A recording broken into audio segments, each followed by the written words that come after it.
For the first time, the former US Vice President has clearly contradicted his former boss Donald Trump. He had said Mike Pence could have changed the election result. Well, former US Vice President Mike Pence has dismissed claims by ex-President Donald Trump that he could have overturned the outcome of the 2020 presidential election. He said, President Trump said, I had the right to overturn the election, but President Trump is wrong. And Pence said that in a speech to the conservative Florida Federalist Society on Friday. Under the Constitution, I had no right to change the outcome of our election, he said. To date, Trump has still not acknowledged his defeat by Democrat Joe Biden in the 2020 presidential election and regularly spread allegations of voter fraud. After the election, he asked Pence to block the formal confirmation of Biden's victory in Congress. However, Pence had refused. He had done his constitutional duty, Pence said on Friday. Pence had made similar statements in the past, but he had never contradicted Trump as clearly as on Friday. Frankly, there is no more un-American idea than the idea that a single person could elect the US president, he added. Both Pence and Trump are considered potential presidential candidates for the 2024 election. According to observers, with his clear positioning against Trump, Pence is positioning himself for the race for the Republican Party nomination. On January 6th, as Congress was about to certify Biden's election victory, radical Trump supporters stormed the Capitol.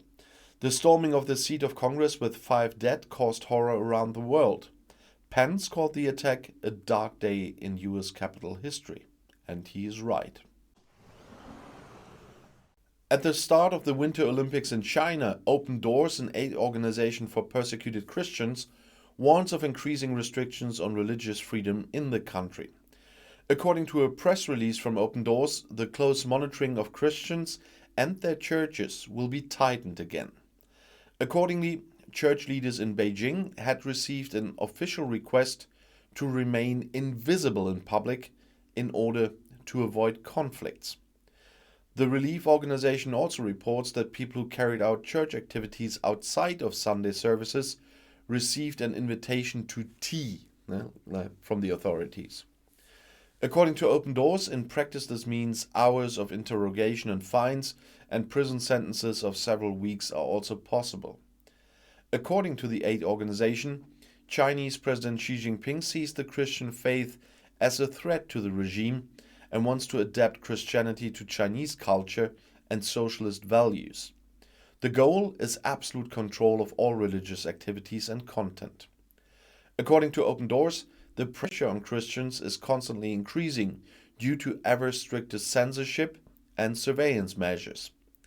Since 2013, the regime is said to have been responsible for the closure or destruction of more than 20,000 churches or church-related institutions. Worship services are monitored by cameras, and children and young people are forbidden from attending. Crosses would also have to be taken down and replaced with pictures of Xi Jinping. According to the organization, dissidents are imprisoned and pastors are particularly affected. Open Doors also complained about a regulation that should come into force on March 1st.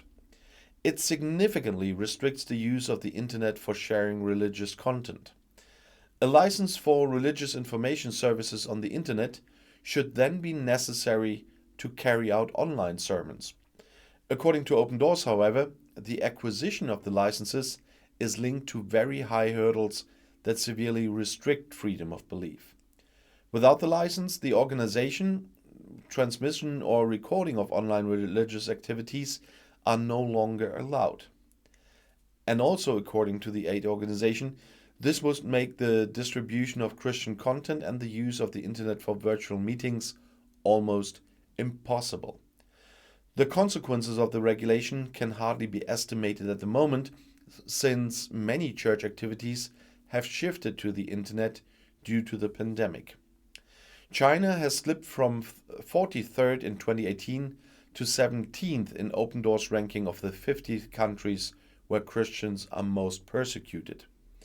And I thought it's very important to have a topic like this when they cover up everything with the Olympics right now. Another challenge for NATO. In the middle of the Ukraine crisis, the military alliance has to look for a new Secretary General, because Jens Stoltenberg will take on a different task. That means, amid the serious tensions with Russia, NATO must look for a successor to Secretary General Jens Stoltenberg. He will be the new head of the Norwegian Central Bank, as announced by the Norwegian Ministry of Finance in Oslo on Friday. Stoltenberg has been Secretary General of the military alliance since 2014. His current mandate expires on September 30th in 2022. The Social Democrat was Prime Minister in his home country from 2005 to 2013. Stoltenberg's candidacy for the post of head of the central bank was controversial because of his close friendship with the Social Democratic Prime Minister Jonas Gahr Støre. As NATO Secretary General, he is currently particularly concerned with the conflict between Russia and Ukraine. The Western military alliance, made up of 30 European and North American countries, fears that Russian troops could invade the neighboring country. The previous deputy chief, Ida Woldenbache, was also under discussion as a candidate for the post of head of the central bank. Woldenbache will now temporarily take over the management on March 1st. Stoltenberg is expected to take up the new post at the beginning of December. This means that the NATO states still have some time before deciding on his successor. And meanwhile, China backed Russia's demands for binding security guarantees in the conflicts with the West. Both countries also demanded an end to NATO expansion to the east on Friday. This emerges from a joint statement released by the Kremlin at the summit of party and state leader Xi Jinping and President Vladimir Putin in Beijing. Both sides said they were deeply concerned about serious challenges to international security. And under pressure from the US, China and Russia are closing ranks. Putin seeks support from Xi Jinping in the Ukraine crisis, and both reject further NATO expansion, as you heard a little bit earlier. But let's go a bit deeper. Against the background of tensions with the US, Russia and China are moving closer together. On Friday in Beijing, before the start of the Winter Olympics, Russian President Vladimir Putin sought backing in the Ukraine crisis at a summit with state and party leader Xi Jinping. After the threat of sanctions from the West, Putin announced an expansion of gas supplies to the People's Republic. He called relations with China unprecedented. According to the Russian Interfax agency, the Kremlin chief said they had an unprecedented character. A step forward has been taken in the gas sector, Putin said after initial talks. A new supply contract with China covers 10 billion cubic meters per year. In addition, solutions were developed for the delivery of hydrocarbons. The People's Republic imports so much energy and raw materials from no other country. And Moscow is currently still waiting for approval for the Nord Stream Gas 2 pipeline to Germany. The federal government has questioned leadership in the event of Russian invasion of Ukraine. And China is committed to a peaceful solution to the Ukraine crisis, they say, but stands behind Russia. It wants to see Russia's security interests protected and rejects an expansion of military blocs such as NATO.